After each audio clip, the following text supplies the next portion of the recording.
మోహన్ రెడ్డి గారు బహుశా ఏదో సిగ్నల్ ప్రాబ్లం.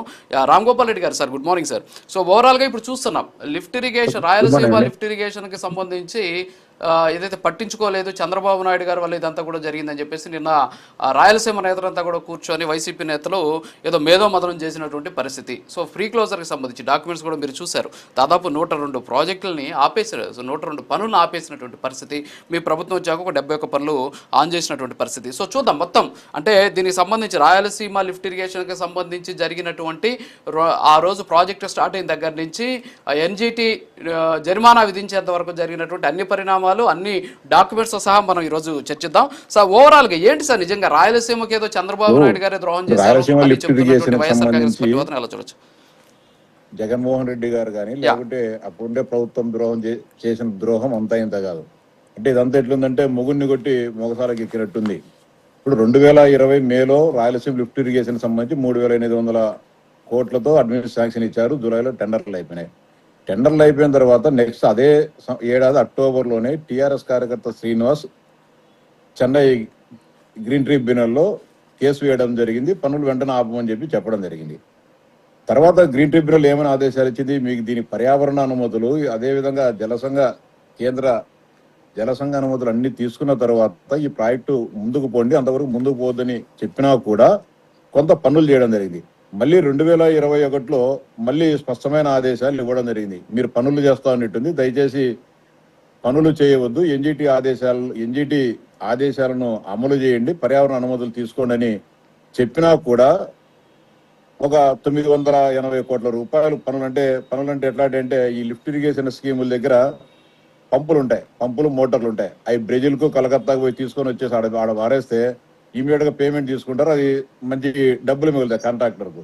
అవి తీసుకొని వచ్చి ఆడ పారేసేసి దాన్ని సరే వైకాపా నాయకులు నిన్న పెట్టినోళ్ళు కానీ ఒకటి స్పష్టంగా చెప్పాలా, కేంద్ర జలసంఘం కానీ లేకుంటే పర్యావరణ అనుమతులు లేకోకుండా ఏదైనా మనం ప్రాజెక్టు ప్రారంభించేదానికి అవకాశం ఉందా? మీరు ప్రభుత్వంలో ఉన్నారు, సాధ్యమవుతుందా? వాళ్ళు ఏం చెప్పారు, నేచర్ గ్రీన్ ట్రిబ్యునల్ దీనికి సంబంధించి పర్యావరణ అనుమతులకు సంబంధించి వాళ్ళు ఒక పోర్టల్ పెట్టుకున్నారు. పర్వేసివ్ పోర్టల్ అని చెప్పేసి ఒక పోర్టల్ ఉంటుంది. ఆ పోర్టల్లో వాళ్ళ అధికారంలోన అంటే 2020 నుంచి 2024 మధ్య కాలంలో కనీసం ఒక పేపర్ కూడా ఎన్జిటి అనుమతుల కోసము పెట్టకోకుండా చేయడం జరిగింది. అంటే ఎంతంటే రాయలసీమ ప్రాంతం పైన ఎంత బాధ్యతారాహిత్యంగా ఉన్నారో దాన్ని బట్టే మనకు అర్థమవుతుంది. ఇంకొకటి దారుణమైన విషయం ఈ రాష్ట్ర ప్రజలు, ముఖ్యంగా రాయలసీమ ప్రాంత ప్రజానికంగానే తెలుసుకోవాల్సిన అవసరం ఉంది. వీళ్ళు ఏదో రకరకాలుగా మేము రాయలసీమ సాగునీటి అవసరాల కోసం లేకుంటే రాయలసీమలో శాశ్వత కరువు నివారణ కోసం మేము పెట్టామని చెప్తారు, కానీ అది పచ్చి అబద్ధం. 11/8/2023 ఒక జీవో ఇవ్వడం జరిగింది రాష్ట్ర ప్రభుత్వం. ఏమనిచ్చారు, రాయలసీమ ఎత్తిపోతల పథకం చెన్నై త్రాగునీటి అవసరాల కోసము దీన్ని ప్రారంభిస్తున్నాం, అంతేకాకుండా రాయలసీమలోని త్రాగునీటి అవసరాల కోసము ఈ పథకాన్ని ప్రారంభిస్తున్నాం అని చెప్పారు. చెన్నై త్రాగునీటి అవసరాల కోసము ఈ పథకాన్ని ప్రారంభించేటప్పుడు తమిళనాడు ప్రభుత్వంతో మీరు చర్చించారా? తమిళనాడు ప్రభుత్వం ఏమన్నా మీరు త్రాగునీటి అవసరాలు తీర్చేదానికి ఏమైనా అయ్యే ఖర్చులో ఏమన్నా షేరింగ్ ఇచ్చారా? గతంలో మనము తెలుగంగ ద్వారా చెన్నై త్రాగునీటి అవసరాలకు 15 టీఎంసీలో నీళ్లు ఇచ్చేటప్పుడు ఆ రాష్ట్ర ప్రభుత్వం దానికి అయ్యే ఖర్చులో 50% ఆ రోజు భరించడం జరిగింది. అప్పుడు స్వర్గీయ నందమూరి తారక రామారావు గారు, స్వర్గీయ ఎంజి రామచంద్రన్ గారు వాళ్ళిద్దరు కలిసి అప్పుడు భారత ప్రధానమంత్రి ఇందిరాగాంధీ గారి సమక్షంలో 2 రాష్ట్రాలు ఒప్పందం చేసుకుని చెన్నై త్రాగునీటి అవసరాలకు అయ్యే ఖర్చులో ప్లస్ తెలుగంగ ప్రాజెక్టుకు సంబంధించి ఇచ్చేట్లో కడపలోనే ఒక సమావేశం జరిగితే ఎంజి రామచంద్రన్ గారు రామారావు గారికి చెక్కును కానీ అక్కడనే ఇవ్వడం జరిగింది. ఈ రోజు ఏమైనా కూడా మీరు ఏమన్నా అట్లా మాట్లాడి చెన్నై త్రాగునీటి అవసరాలకు ఇచ్చే దాంట్లో మాకు సగం ఖర్చు పెట్టమని చెప్పి మీరేమైనా మాట్లాడారా? ఎందుకు ఇంత పచ్చి అబద్ధాలు మాట్లాడతారో అర్థం కాలే. ఇప్పుడేమేం చెప్తారు, సాగునీటి అవసరాల కోసం అని చెప్పి చేస్తే దీన్ని ఎవరు పట్టించుకోవడం లేదని చెప్పి చెప్తున్నారు. మళ్ళీ కూడా మధ్యలో కూడా ఎన్జిటి స్పష్టంగా చాలా సీరియస్ గా చెప్పడం జరిగింది.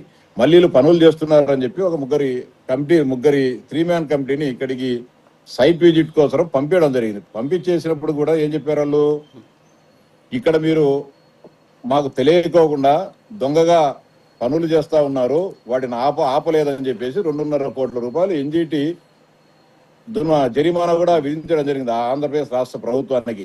ఇంత జరుగుతూ ఉన్నా కూడా ఇప్పుడు 4 సంవత్సరాలు వాటి అనుమతుల కోసం ఏమాత్రం ప్రయత్నం చేయకోకుండా ఇప్పుడు పనులు చేయాలంటారు. అంటే కేంద్ర అనుమతులు కానీ లేకపోతే కనుక ఎన్జిటి పర్మిషన్స్ లేకుండా ఏ విధంగా చేస్తారో నాకు అర్థం కావడం లేదు. ఈ ప్రభుత్వం వచ్చిన తర్వాత, ఎన్డీఏ ప్రభుత్వం వచ్చిన తర్వాత 2025 సంవత్సరం జనవరిలో పర్వేసి పోర్టల్ లో ఇవన్నీ కూడా అప్లోడ్ చేయడం అనేది 4 సంవత్సరాల తర్వాత, అంటే 2022 నుంచి 2024 లాస్ట్ వరకు కూడా పర్వేసి పోర్టల్లో డీలిస్ట్ కావడం జరిగింది. ఏంటి వైకాపా ప్రభుత్వం చేసిన నిర్వాహకం వల్ల ఇంత ద్రోహం చేసి మళ్ళీ ఈరోజు ఎత్తిపోతల పథకం గురించి మాట్లాడడం జరుగుతుంది. ఎక్కడైనా సరే స్పష్టంగా చెప్తాను, ఎక్కడ కూడా వాస్తవాలు వాళ్ళు తెలియజేయకోకుండా, ఎక్కడైనా సరే మీరు ఇచ్చిన జీవోలలో రాయలసీమ త్రాగునీటి అవసరాల కోసం అని చెప్పి ఈ ప్రాజెక్ట్ ఎక్కడైనా ఉందా?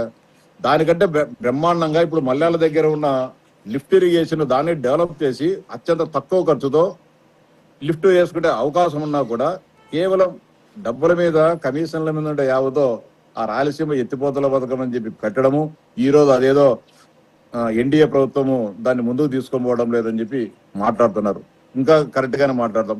2014-19 మధ్య కాలంలో అంద్రినీవా గాని, గాలేరు నగరి రామ్ గోపాల్ రెడ్డి గారు, ఎస్